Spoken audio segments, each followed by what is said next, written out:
बिस्मिल्लाहिर्रहमानिर्रहीम। अस्सलामु अलैकुम वरहमतुल्लाहि ताला वबरकातुहू। मुअज़्ज़ज़ नाज़रीन, उम्मीद करता हूँ आप सभी अहबाब खैर व आफ़ियत से होंगे और अल्लाह ताला के हिफ्ज़ व अमान में होंगे। आज की इस वीडियो में आप इस मसला को जान सकेंगे कि अक्सर देहातों में ऐसा होता है कि सहरी का वक्त ख़त्म होने पर आखिरी अज़ान तक लोग खाना खाते रहते हैं। आया इसका क्या हुक्म है कि इस तरह के लोगों का रोज़ा हो जाएगा या नहीं? जो लोग आखिरी अज़ान तक खाना खाते रहते हैं उनका रोज़ा हो जाएगा या नहीं?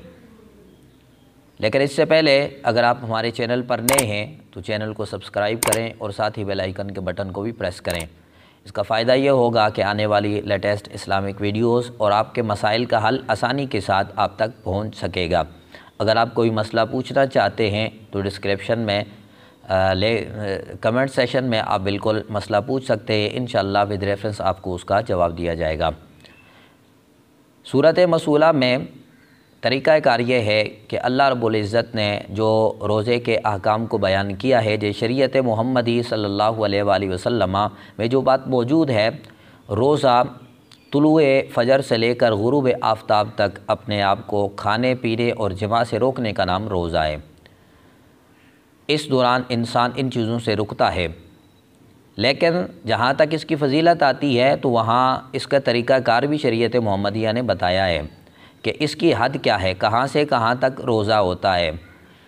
तो देहातों में जो अमल लोगों का होता है कि आखिरी अज़ान तक लोग खाते रहते हैं और उनका कहना ये होता है कि ये आखिरी अज़ान तक खाना जायज़ और दुरुस्त है, ये बिल्कुल काबिल गिरफ्त बात है। इस तरह के बंदे का रोज़ा नहीं होगा।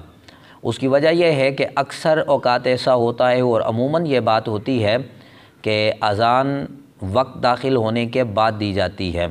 तो ज़ाहिर सी बात है, जब वक्त दाखिल हो गया फ़जर का तो आपका खाने पीने वाला काम ख़त्म हो गया। तो वक्त दाखिल होने के बाद जब अज़ान दी जाती है तो उसका रोज़े के साथ कोई भी ताल्लुक़ नहीं है।